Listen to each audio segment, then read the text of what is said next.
All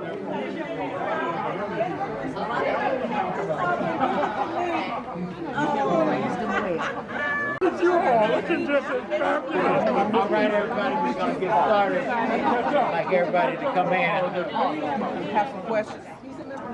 You don't have no questions? You start it. When you do have a question, Trini, bring it out here. Appreciate it.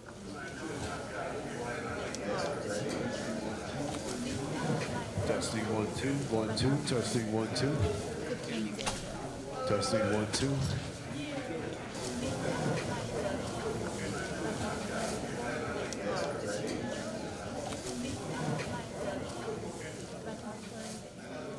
I hope we're learning something. This is a symposium.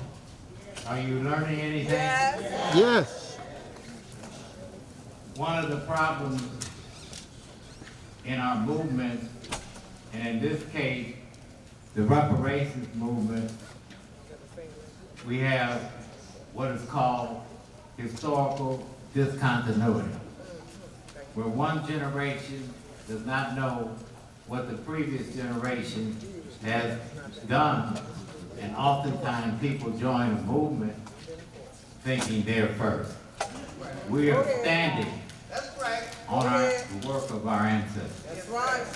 And this is a protracted struggle around one of the deepest crimes inflicted on African people.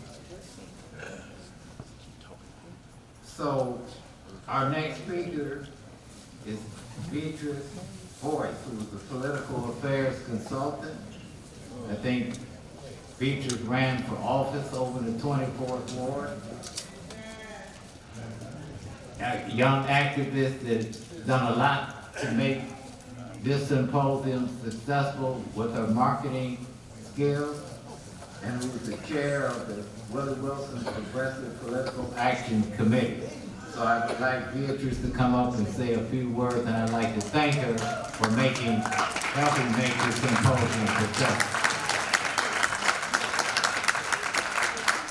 Good afternoon, everyone. Well, I really don't feel like I'm privileged enough to sit on such a panel of scholars and history buffs and history majors. But I will say this, while I was in high school, I didn't have an interest at all in history. It just didn't interest me. Christopher Columbus, I didn't know who he was. It just didn't interest me. And then when I did take African American history, I just felt like there was so much missing. So my interest went towards business. So I wanted to learn how to type and how to be a secretary and how to run businesses and open up corporations. I used to travel downtown and get on the bus, and I used to go to Marshall Fields, and I used to watch all the Caucasian women with their fur coats and credit cards, and I used to wonder what that was about. So I took an interest in business instead of history. But after being called to the table by Dr. Willie was to assist him in pushing reparations out into the community, boy, oh boy, have I learned a lot. And in learning it, my heart just aches with the torture and the pain that we've been through. Thank you. I've had the privilege to speak to Black Panther leaders like my uncle, and they talked to me about how drugs became prevalent in the Black community, how they brought drugs into the community with pills and how they gave them away and then eventually began to sell them, and how they went from a nickel to a dime, from a dime to a quarter, from quarters to dollars, and then how our communities became so embedded and drug infested, and how many of our elders became drug users, and it just saddens my heart. And it's hearing stories like that that gives me the power and the inclination to get out in the street. When you see those reparation signs, that's me, along with two other gentlemen that are here, Zip and Mr. Carson, who's out on a regular basis, putting those reparation signs, teaching about reparations and what it is. And you would be amazed that so many of our people have no clue what reparations is about. Right. So we have to find buzzwords like 40 acres in the mule. You know what that is? They can relate to that. But as we begin to talk about reparations and why we do reparations, and then they begin to understand. But it hurts my heart even more to stand here and see that this room is not filled. Okay, these are topics that we need to come together on, and we need to stand together on. It's not about who's right, it's about what's right and who's been wrong. And all of us as African American people of color, we've all been wrong. So it doesn't matter if it's a capital A with a dash, it doesn't matter if it's ADOS, it doesn't matter. What matters is that this country owes us. And collectively, we have got to come together to claim justice on what they owe us. And I really don't believe that there's a monetary or financial dollar that can be linked to this. It's bigger than that. It's broader than that. Free education is not enough. Land is not enough. Justice is not enough. It's broader than that. And I just want to take the time out to thank Dr. Wilson for even allowing this to happen. I want to take the time out to thank Alderman Sawyer. A lot of you don't know is that when you put yourself on the front line when it comes to issues that are this sensitive, people, you receive torture. You do. So for Alderman Sawyer to step out on the front line and take this thing holistically and push it through council, he deserves a standing ovation. He really does.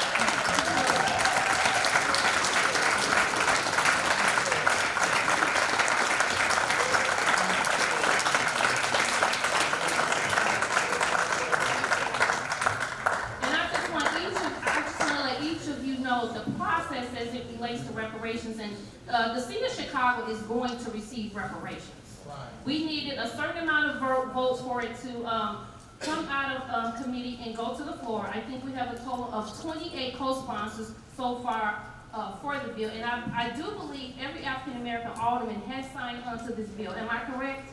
So let's give them a hand clap.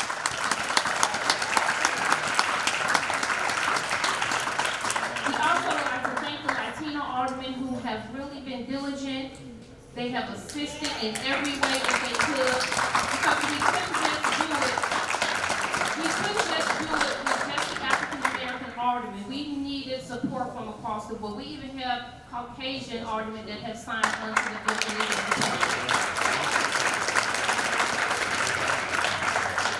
There's one gentleman that I would like to recognize in the audience. Many of you don't know him, but his name is James Lundeen. In getting involved in reparations, we get a lot of phone calls, we get a lot of emails with Dr. Willie Wilson's foundation, and we get a lot of interesting phone calls. But one thing that I can say that I have noted in being out in the field, underground, that I run into a lot of Caucasians who really want to stand with us and fight this battle. They have recognized that their ancestors have wronged our ancestors.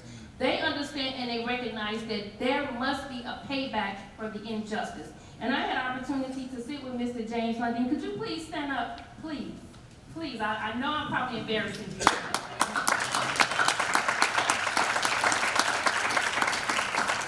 I sat and had breakfast with this young man. I'm going to call him a young man, but he's in his 80s. And he fed me so much wisdom and knowledge about reparations and how it relates to Caucasians paying that debt. So he's standing with us. I believe he was the director at one point, the president, but he ran Habitat for Humanity. So he had an opportunity to see a lot. He actually lives on the west side of Chicago, and he saw our reparation signs in his neighborhood. So he would take the signs up, he put them in his front yard like a lot of people have done. And he was consistent enough and persistent enough to send an email, and he got a response from me. And I just want to thank you for the time that you took out, for the education and the knowledge that you fed me, and so that I can understand that African Americans are not in this fight alone. So can you give me that? And I also want to take this time to thank Dr. Paul Anderson. I also reached out to him. Many of you know him. He's called the Godfather of Reparations. How many of you feel about it, I don't know. But I've had some in-depth conversations about him. He actually sent myself and Dr. Wilson a stack of books for us to read. And one was Black Labor, White Wealth, and Powernomics. And he said to me that, Vetress, you cannot talk about reparations to me until you read those books. So when I called back and said I read those books, he said, now we can begin a dialogue. So I just wanted to say thank you to him as well for keeping me educated. And thank you to all of you. Thank you to the scholars. I'm going to continue to learn. I'm going to continue to fight. You will see me on the front line. Don't badger me, don't talk about me, but join me, because I too am open to criticism, but I'm also open to learning the things that I don't know. So what I don't know, will you please teach me? God bless you.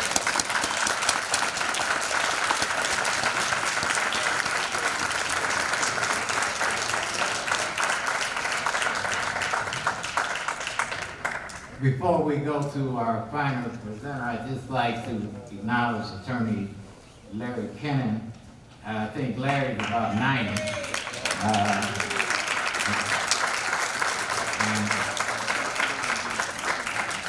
And I don't know if you all heard, I said Larry's about 90.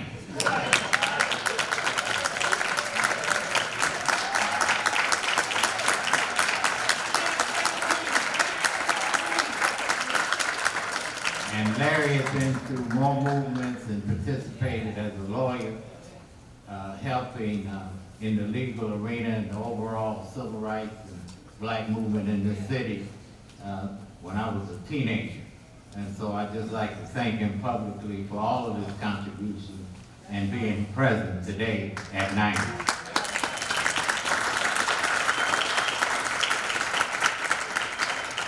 I also want to thank my good friend, Brother Abdullah, who's over the prison ministry of the Nation of Islam.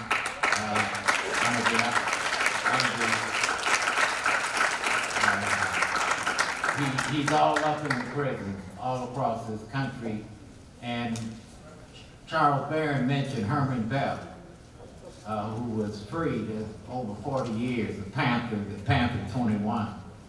Well, it just so happens that Herman Bell is the brother of Earl Bell, who was the chief of staff of Donnie Trotter, the state senator. So I just wanted to have a little shout out for the Bell family that suffered so much with their brother in prison for 40 years.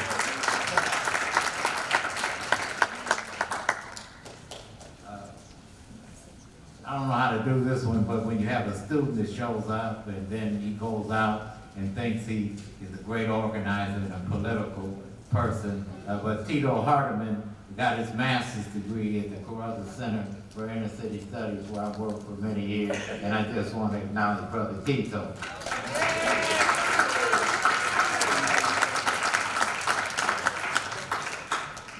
So the young man is coming up next is the new wave of organizers and activists, not only in Chicago, but in the country, in his role as the national co-chair for the National Coalition for Blacks and Reparations in America. I know that the founders, Dr. Mario Bedelli and Queen Mother Moore, Chokwe Lumumba, Nkechi Taifa, Dorothy Lewis Benton, Hannibal Free, and many, Brother Kalanji and Sister Adwa, Toy, I know all of them are so happy that the next wave of young leadership is taking up the banner. Old folks like me, we can advise. But one of the things the movement does is produce new leadership. And we have a continuity of leadership, and I appreciate working with Kamm, even though he may not appreciate working with me, because sometimes I'm a trick. Yes, you are. You're not. All right, tell the truth on yourself. That's true. That's right. So I know that when he answers my call, Yes. it's in love. Yes. Because sometimes my phone calls can be quite penetrating, and if they were recorded, I probably could make a lot of money. I bet you would. So with that, our final presenter today is a young man. He's not that young anymore, but when we came back All right. from Durban, he joined the Reparations Movement. Let's give Kamm Howard a big round of applause.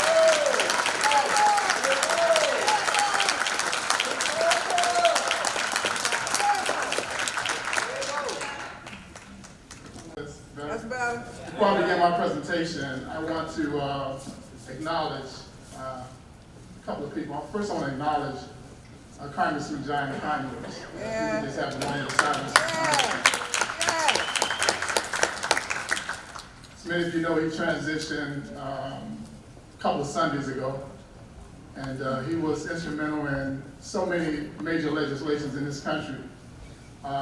None probably bigger than the Voting Rights Act of 1968. That's right. It was the result of that act that he was a co-author, that you went from less than 1,000 black elected officials in this country at the time to now over 12,000 black elected Yes, officials. sir.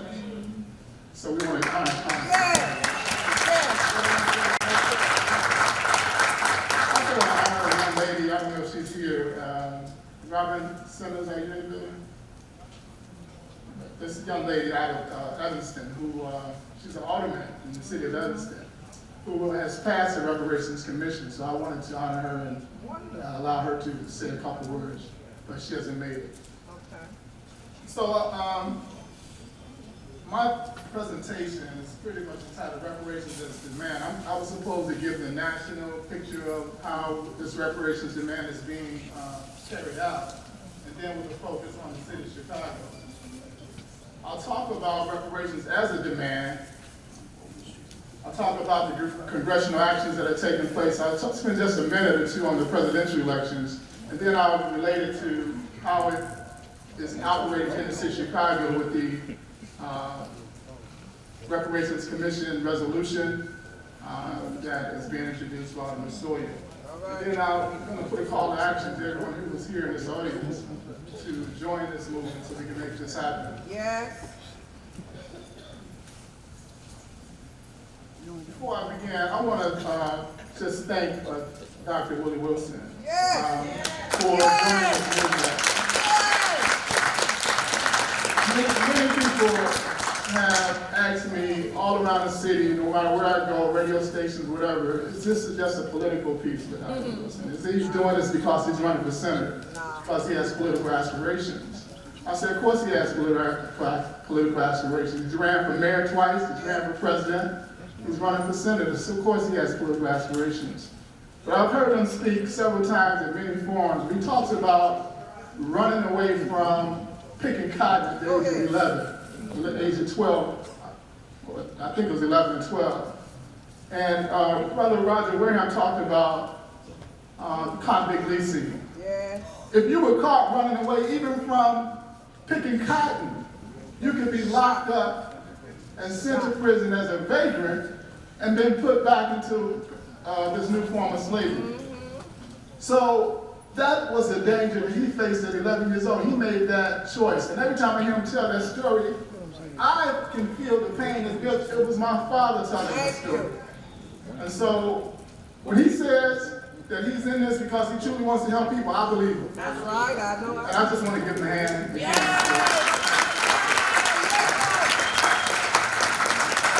give a hand to Alderman Roger Sawyer. It takes bold and courageous leadership to introduce legislation of this type in this country. You're going to get all types of enemies going to come out of the woodworks. And so we have to rally behind him. That's right. As he introduces and he pushes this forward. One thing about coming, being last on the speaker on the panel, when all the previous speeches are your teachers, is that they've said everything you want to say. So,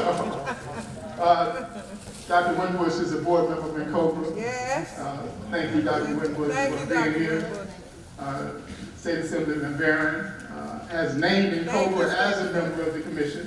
That's right. Thank you. Brother Roger Wareham, I was in Ethiopia, and the brother who organized a forum on South Sudan told me personally that Roger Wareham came to Switzerland and said there should be a World Conference Against Racism. And history was made by this brother's bold attempt. All over the African world, we are speaking the same language. That this transatlantic slave trade, slavery, colonialism were crimes against humanity, and the perpetrators, these governments, these corporations were criminal entities, as Roger Wareham stated. They might be just entities, they might be legitimate entities, legitimate governments, but in relationship to African people, they are criminals, they will remain criminals until they engage in reparative measures with us on our terms. Right.